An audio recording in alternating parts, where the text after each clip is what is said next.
Just last week, MSTR bought an additional 51,780 Bitcoin for $4.6 billion in cash at an average price of $88,627 per Bitcoin. These coins were purchased by issuing more shares of stock. This simply means that MSTR creates new shares out of thin air, sells them, and buys Bitcoin.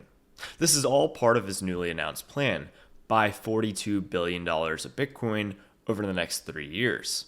Although it's starting to appear he may do it significantly faster than 3 years.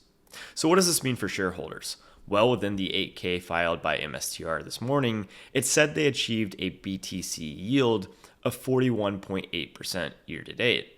This means if you had shares of MSTR holding 1 Bitcoin on January 1st, 2024, the same shares are now holding 1.418 BTC. Now, this is exactly what everyone has been arguing about all year. Should MSTR trade at a premium over the amount of coins they hold? And if so, what should be the premium? Right now, I believe the premium is about 3x. This means if you are exclusively looking at how much you're paying per Bitcoin on their balance sheet, you're paying about $270 per coin, which sounds pretty expensive considering Bitcoin is at $90,000 per coin.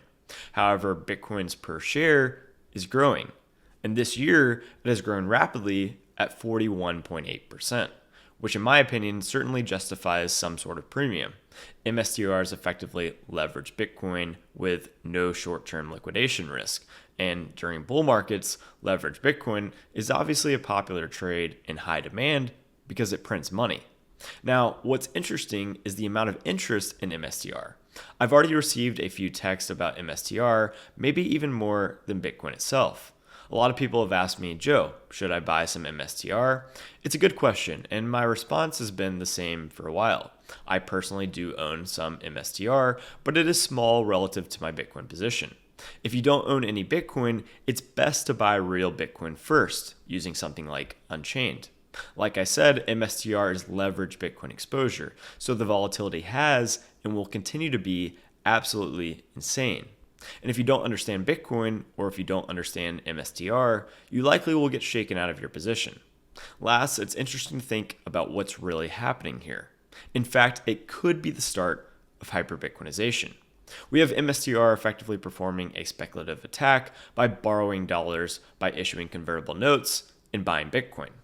And fiat money itself is debt. So the very act of borrowing money to buy Bitcoin increases the total number of circulating dollars, or dollar credit, and it increases the scarcity of Bitcoin.